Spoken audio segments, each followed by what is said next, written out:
Ассалаумағалейкум, бисмилля деп видеомызды бастайық. Бүгінгі видеода төбеге осындай шамдар орнататын болам.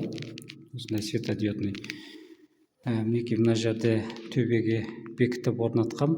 Енді осыларды төбеге орнату керек. Төбеміз натяжной потолок болғандықтан төбеге бекіте алмаймыз. Сондықтан осындай троспен тартып бекітетін болам. Осы салонға құратын боламыз лампымызды. Төбенің бәрі натяжной болғандықтан тросқа тартамыз. Мына жақтың барлығын тесіп анкерге тұрғызатын боламын. Мінекей төбемізді жасап болдық. Енді сіздерге жұмыс барысын түсірген жоқпын, себебі көрсететіндей еш нәрсе болған жоқ, бірақ жасаған жұмыстарымызды ауызша айта кетейін, сіздерге бір керек болып қалар деген ойдамын.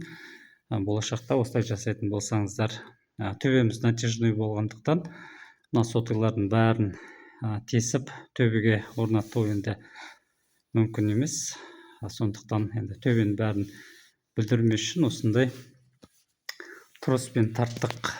Мінекей мына жақтың барлығы анкерге отырғызып, крючок анкерларға 8 трос тарттық. Яғни бір қатарда 4 тростан кетеді.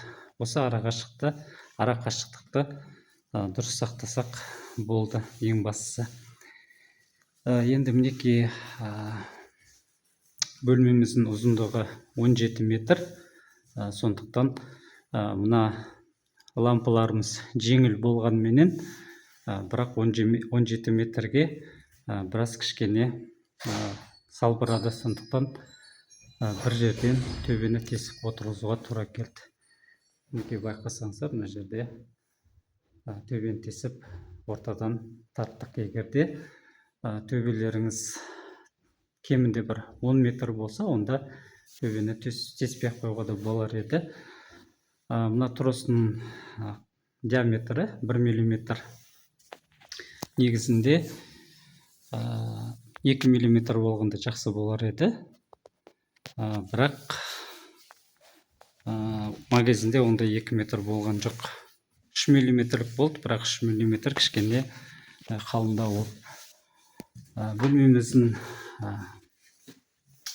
соңғы жағын осындай натяг беретін регулировочный болттармен тарттық.